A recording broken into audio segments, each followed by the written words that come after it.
Kareem, I'm Stephen Benoon. You're watching Israeli News Live, and this video here and behind you here, where it speaks about Prime Minister Netanyahu to resign Monday, has stirred up a whirlwind of people out there.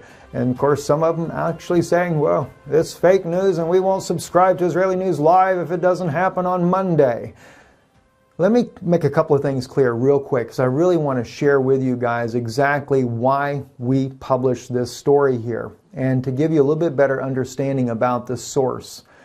As we're saying even in the title here, it would be a disaster for Prime Minister Netanyahu to resign at this time. I know there is a whirlwind of allegations against the Prime Minister, from bribery to accepting expensive champagne and cigars, his wife, and the possibility of an indictment. And quite frankly, for me to hear that he would be resigning on Monday was yet a shock as well. The information, though, was more than a day old when this information came out. And of course, the same official also said that there would be a major escalation of tensions or conflict inside of Syria as well. We saw this begin to happen even with Israel before we made this report. So it seemed to give a little bit more credibility to the source. But I want to tell you a little bit more about the source without divulging the name of the source themselves. This source is very close to the White House, specifically to President Trump, a personal friend of President Trump's, as well a good friend of Prime Minister Netanyahu. Very strong supporter of Israel, strong supporter of Prime Minister Netanyahu. So I would not have brought this out just from someone that lives in Israel, and I have many friends inside of Israel that probably could not even believe the story either, that I wouldn't just say it. This is a person that is in the know, a person that is close to both sides, that is saying that the Prime Minister will resign Monday. I also keep in mind that, yes, war could change everything. State of emergency could also allow the Prime Minister to change his mind and not resign on Monday. I would like to know myself exactly how he knew all about this to begin with.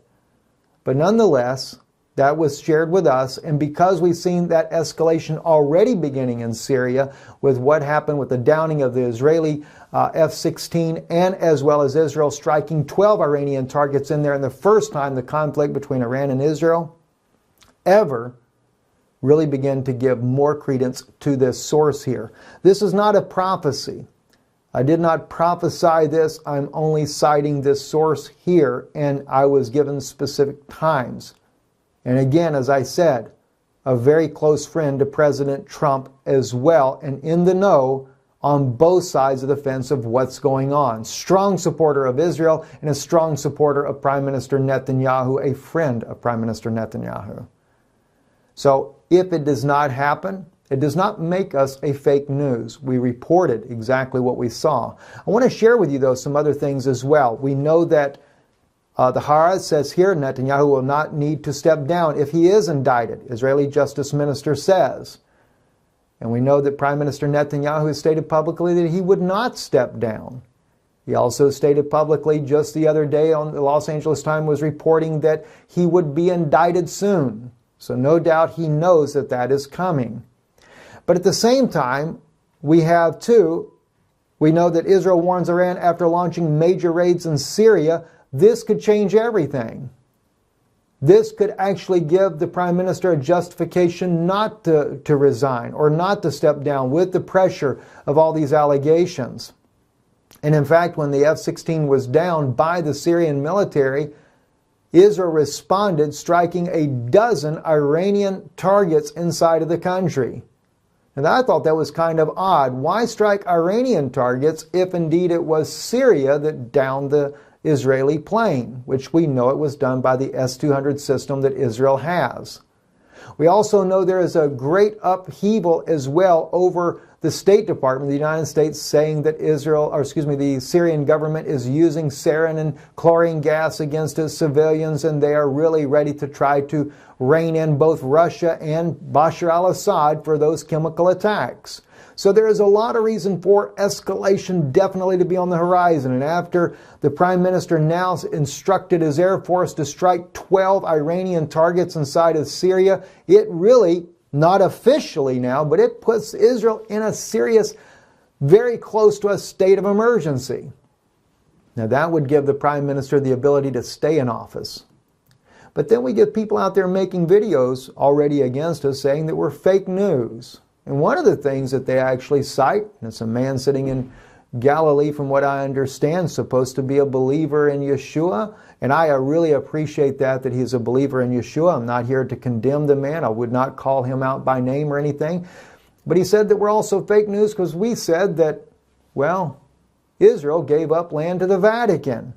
Well, let me just share with you right here, this video here, and I want to put it in the comments so you can see it. Shimon Peres gave 60% of Jerusalem to the Vatican at the 1993 Oslo Accords. Well, maybe not necessarily the Oslo Accords, because as the late Joel Boehnerman stated, it was what was going on at the Vatican while the Oslo Accords were going on. But this is an interview by Barry Chamish with his guest on the Barry Chamish radio show on November the 10th, 2010. Anybody that knows Barry Chamish knows that Barry Chamish was Jewish. He was an Israeli. He fought in the Lebanon War. He was part of the Israeli army. He was also an investigative journalist. Became very well known for his book, Who Murdered Yitzhak Rabin. And Barry was a good friend of ours. Also had been on Israeli News Live multiple times as well. And he is the one that uncovered, along with Joel Boehnerman, the fact that that much land was given over to the Vatican. But the one that's condemning me, saying that I'm fake news, talks about that story as well and says that was all fake news, that it never happened. Just like when we had Saman Tov on Israeli News Live, an Israeli-born Jewish man, believer in the Messiah Yeshua, that says a two-state solution was signed by Ariel Sharon in his administration, and the infrastructure began. We've shared many of these things with you guys. And then, of course, just the other day, we broke this story here. A U.S. strike kills 100 Syrian military and Russian contractors. Well, I was called fake news, and how many people said, I'm unsubscribing to you? Because another man was out there making a video that what I was saying was not true. It was all fake news.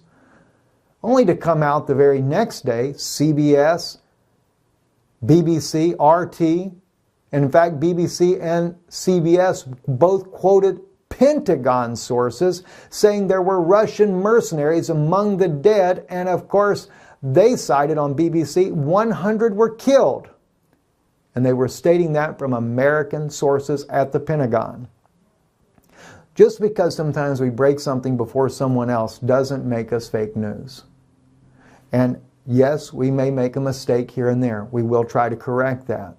But in the case that I reported on Prime Minister Netanyahu resigning on Monday, I only cited it because the source is not against Prime Minister Netanyahu, a friend of his, a friend of President Trump, very high-ranking, former high-ranking official in the U.S. government. And so I think that the source is very credible. Could it change? Yes, it could. And do I want to see him resign? Absolutely not. I know that Prime Minister Netanyahu has done a lot of mistakes in his presidency or his prime ministership that he's been in there. There's been allegations when he was prime minister before. I know that Obama wanted to get him out of office.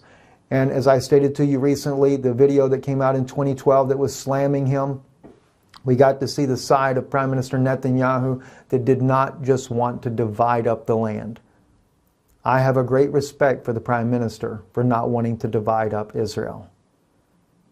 And I do not want to see him resign. Let there be an election. Let there be a referendum. Let there be a smooth transition. Even if he were to be indicted, do it in a smooth way that does not jeopardize the security of Israel. But we wanted to bring this out and to make it more clear our stand on this. If he resigns on Monday, it will not make me feel good. Even if we are correct, because it's not, I can't say it's Stephen Ben-Nun is correct. It's only that our source was accurate. Even while we were recording this broadcast here of Israeli News Live, we had this article coming out on Press TV. Netanyahu stirring regional war to deflect attention from corruption probe, an Israeli lawmaker.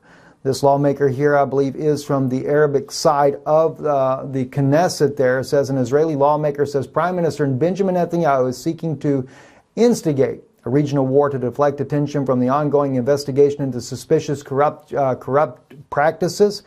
Ada Terma Silman from the joint list, which comprises Arab representatives at the Israeli parliament, the Knesset, made the remarks after Israel seriously escalated its intervention in the Syrian war on Saturday. Netanyahu and his regime are submerged up to their necks in corruption affairs on the eve of the publication of recommendations, said the lawmaker. Netanyahu is willing to instigate a regional war in which the peoples of the region will pay a heavy price just for his political survival, she added. And again, of course, that is a person that is staunchly against Prime Minister Netanyahu, and no doubt also for the dividing of the land of Israel. But the point is clear, and of course, there could be some truth to that. But nonetheless, again, with these rising tensions in the region, it would not be a good time for the Prime Minister to resign at this time. I'm Stephen Ben-Nun with Israeli News Live. Shalom.